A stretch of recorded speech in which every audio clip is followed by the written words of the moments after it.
Assalamualaikum warahmatullahi wabarakatuh. Perkenalkan, nama saya Mario Fajero Siregar dari kelas 2A Teknik Elektro Winsuska Riau. Baik, saya akan menjelaskan apa itu serat optik ataupun fiber optik. Serat optik adalah semacam teknologi dalam bidang telekomunikasi di mana dapat mengirimkan data atau informasi melalui perantara cahaya. Adapun struktur dari fiber optik adalah yang pertama itu ada core, yang kedua ada tube, yang ketiga ada kabel, yang keempat ada subduct, yang kelima ada duct, dan yang keenam ada plane.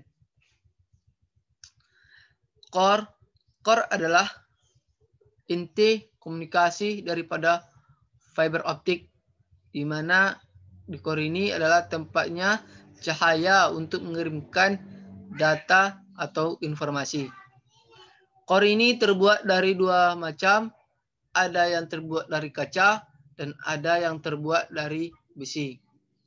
Dan yang terbuat dari kaca ini digunakan di dalam tanah atau di udara, dan untuk besi ini digunakan di bawah laut, di mana dalam bawah laut itu memiliki tekanan yang besar dan harus memiliki ketahanan ataupun pelindung yang lebih kuat. Dan untuk core ini memiliki diameter 8 sampai 10 mikrometer. Dan yang kedua, tube. Tube ini adalah berfungsi sebagai pelindung daripada core, di mana dalam satu tube terdapat 6 sampai 12 core. Yang ketiga itu ada kabel. Kabel adalah sebagai pengaman, di mana dalam satu kabel terdapat 6 sampai 12 tube. Yang keempat ada subduct. Subduct adalah berfungsi sebagai pelindung, di mana dalam satu subduct terdapat satu kabel. Yang kelima itu ada duct. Duct juga berfungsi sebagai pengaman, di mana dalam satu duct terdapat 4 subduct, di mana dalam setiap tingkatannya itu memiliki ketebalannya masing-masing. Semakin tinggi tingkatannya, semakin tebal pula pelindungnya. Yang keenam itu ada plane. Plane ini adalah cara meletakkan fiber optik, di mana ada 3 cara. Yang pertama dengan menguburnya di bawah tanah, yang kedua dengan meletakkannya di udara, yang ketiga dengan meletakkannya di bawah laut. Untuk sifat sistem komunikasi ini, fiber optik ini memiliki sifat point to point, di mana melalui ISP atau OSP, di mana ISP itu adalah inside plane dan OSP itu adalah outside plane. Baik, saya akan menjelaskan lebih dalam mengenai tube, kabel, subduct, duct, dan plane. Untuk tube ini memiliki dua macam, dibagi lagi menjadi dua. Yang pertama itu ada yang namanya lossless buffer tube, di mana lossless buffer tube ini adalah tube yang memiliki celah atau ruang yang longgar yang memungkinkan dapat diisi oleh lebih dari satu core. Yang kedua itu ada tight buffer tube, di mana tight buffer tube ini adalah tube yang hanya bisa ditempati oleh satu core saja. Dan untuk penggunaan daripada lossless buffer tube ini digunakan di outdoor atau di luar ruangan, dan sedangkan untuk tight buffer tube ini digunakan di dalam ruangan, indoor. Dan selanjutnya kabel. Kabel ini opsional, bisa langsung ditanam dan bisa langsung atau melalui prosedur yang lebih baik, yaitu dimasukkan ke dalam subduct dan subduct dimasukkan ke dalam duct, dan akan lebih baik. Untuk kabel ini terbuat daripada pontilen atau disebut dengan jaket. Pontilen ini umumnya disingkat PE. Di dalam PE itu ada lapisan besi, yang mana besi ini berfungsi sebagai pengaman daripada tube dan core.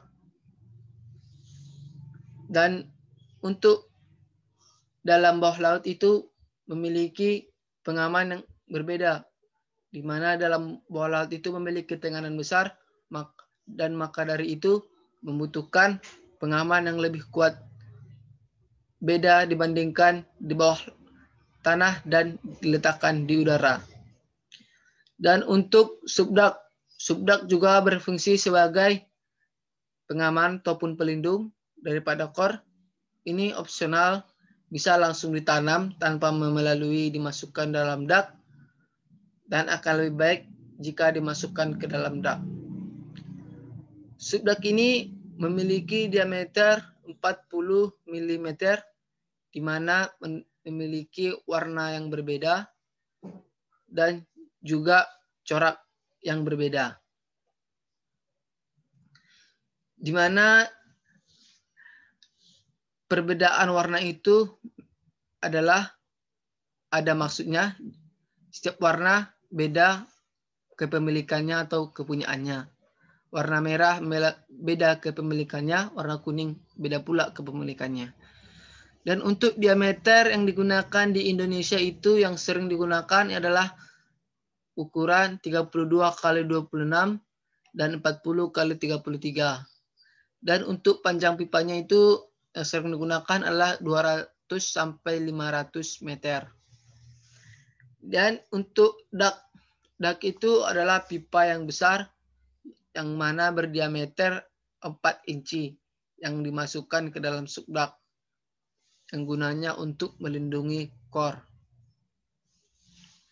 Dan plan inilah cara meletakkan fiber optik itu sendiri.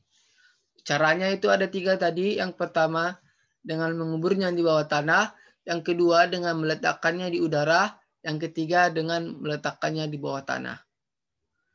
Dari segi estetis dibandingkan bawah tanah dan di udara, lebih estetis yang di bawah tanah karena tidak nampak dan lebih rapi.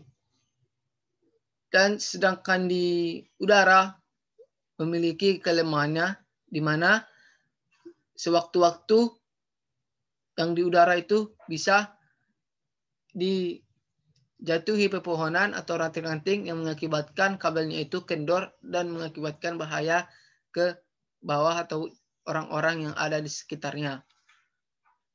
Dan bisa juga kabelnya itu lepas daripada gantungannya yang ada di tiang. Dan untuk yang diletakkan di udara ini, fungsinya itu adalah supaya mudah untuk diakses ke rumah-rumah ataupun gedung. Lebih tepatnya itu indoor.